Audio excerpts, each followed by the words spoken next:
To all you in the United States voting for Kamala because you are first and foremost a lifelong Democrat voter, automatic Democrat voters, and will remain that way until you die. I realize that. But to all of you considering voting for her just because she's a woman, just because she's black, Indian, or whatever, anything non-white that she is, depends on which audience she's selling to. I want to ask you something. You know in your heart of hearts that you're voting for someone that is not qualified, and you are only voting for her because either she's a woman or she's non-white, and somehow you associate that with your own personal success. If you're non-white, which like me, I'm non-white, or if you're a woman, you think, oh, there's a woman president, so that must be some kind of a victory for me. It is not. It is not. She's not going to give you part of her salary or a portion of her power or nothing. But I want to ask you this, even though I know that liberals do not operate on logic, and I'll prove it to you right now. I'll challenge you to answer this question.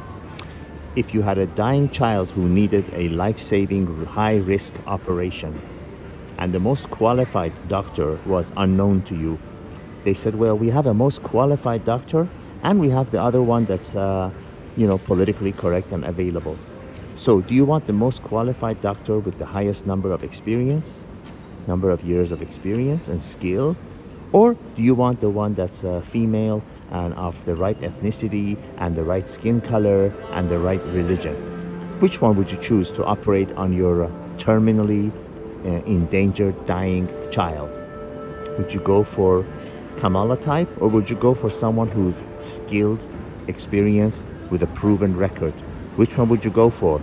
Would you still stick to your twisted liberal ideals and say, oh no, well, she's the first woman president, she's the first black president, she's the first non-white president?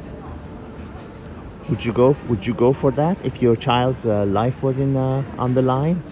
Would you stick to your liberal, illogical, twisted beliefs, or would you go for someone who's actually has proven record of skill? Now, replace the operating doctor with an airline pilot when the plane is a nosedive going down, or any other life-threatening situation where it's black and white, death or living.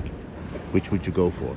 I don't expect you to change. I don't expect you to suddenly see the light and become logical, but you can always ask yourself that question when you're putting your head down on the pillow the last part of the day. Ask yourself that question.